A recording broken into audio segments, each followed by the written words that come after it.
통일에 대한 기대감이 높아지게 되면서 통일에 대한 상상을 하고 계시는 분들이 많아지고 있고요. 그래서 제가 이 통일로 가는 길목에 혹은 통일을 준비하는 과정에서 우리가 마주치게 될 몇 가지 경제적 문제점들을 검토해 보고 있습니다. 오늘은 그 세 번째 마지막 시간으로 부동산 문제를 한번 살펴보도록 할 텐데 쉽게 좀 고급스럽게 표현하면요. 부동산에 대한 소유권 문제고 쉽게 말하면 만약에 북한이 열리게 됐을 때 여기에서 일제강점기 당시에 땅 문서를 들고 와서 이 땅 내 땅입니다라고 주장을 하게 되면 이 소유권을 누구에게 인정해줘야 되느냐 이 문제인데요.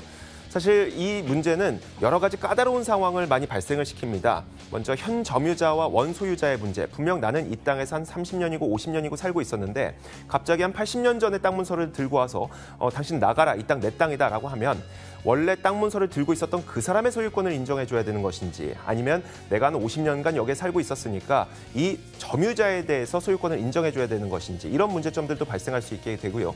혹은 이 재산 가치가 변경됐을 때 물론 내가 땅 문서를 들고 있었을 때는 농경지였었는데 여기에 만약에 도로가 깔렸다 혹은 여기에 뭐 공장이 설립이 됐다. 그렇게 된다면 이 재산 가치를 어느 정도로 산정을 해서 반환하거나 혹은 보상금을 돌려줘야 되느냐 이런 문제들이 발생을 할 수가 있습니다. 그래서 현대경제연구원에서는 체제가 전환되는 과정에서 이런 소유권 문제를 어떻게 해결해 나갔는지, 어떻게 풀어나갔었는지 크게 세 가지 방식을 제안을 했었는데요.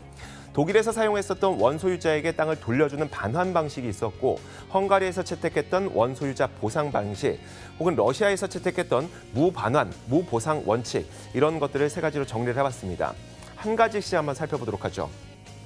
먼저 독일에서 채택했었던 원소유자 반환 방식은 국가에서 몰수했던 부동산을 원래 소유자에게 문서를 갖고 있는 사람에게 돌려주긴 하되 만약에 이 돌려주는 것이 불가능할 경우에는 그에 상응하는 금액만큼을 보상해주는 방식이었습니다.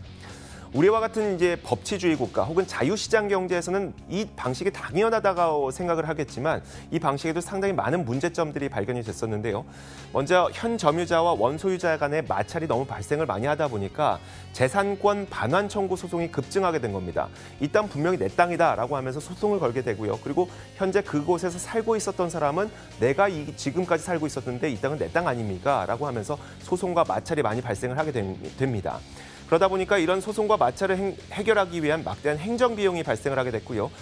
또 한 가지가 마찰과 소송이 많이 발생하다 보니까 기업들이 그 땅에 투자를 안 하게 되는 겁니다. 괜히 투자했다가 나중에 원소유자가 나타나서 땅을 돌려달라 혹은 여기에 대한 보상금을 지급해달라라고 하면은 문제가 되니까요. 투자를 기피하는 현상이 발생을 하게 됩니다. 그래서 독일에서도 처음에는 반환 원칙을 세웠다가 보상금을 주는 원칙을 바꾸게 됩니다.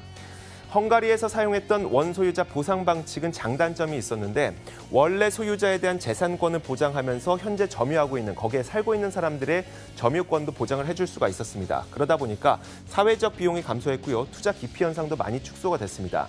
다만 단점이 있었는데 보상금을 마련해줘야 되다 보니까 막대한 보상 비용을 마련했어야 됐고요. 결국 세금 인상으로 이어지게 됐습니다. 또 몰수했던 재산 가치를 평가하는 데 상당한 큰 어려움이 존재를 했었죠. 마지막으로 러시아에서 채택했던 무반환, 무보상 원칙을 살펴보면 물론 우리와 같은 법치주의 국가 혹은 시장 경제를 채택하고 있는 국가에서는 상상하기 어려운 방식이긴 한데 여기에서도 일부의 장점은 존재했었는데요. 국토를 매우 효율적으로 이용을 할 수가 있었습니다. 왜냐하면 반환해줄 사람이 필요 없고 그리고 보상해줄 사람이 없다 보니까 여기서부터 여기까지는 도로다. 여기서부터 여기까지는 주거지고 여기에는 공장과 여기에는 건물을 세우자. 이렇게 국토를 매우 효율적으로 이용을 할 수가 있었던 겁니다. 물론 다시 한번 말씀드리지만 사유재산권이 매우 중요한 민주주의 법치주의 국가 그리고 시장경제 논리상에서는 거의 상상하기 어려운 그런 것이긴 합니다.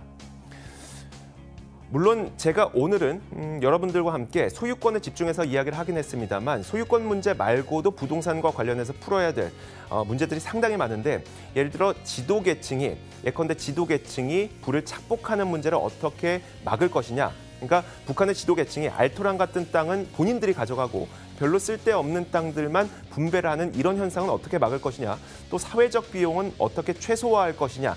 이런 것들을 생각해야 되는데 사실 요즘에 통일과 부동산 이렇게 인터넷 검색을 해보면 이 땅이 뜬다, 이 땅이 비싸진다 이런 얘기들밖에 없습니다. 사실 지금은 그것을 고민할 때가 아니라 과연 이런 사회적 비용을 어떻게 최소화할 것인가를 볼 때가 아닌가 싶습니다. 시장을 읽는 남자입니다.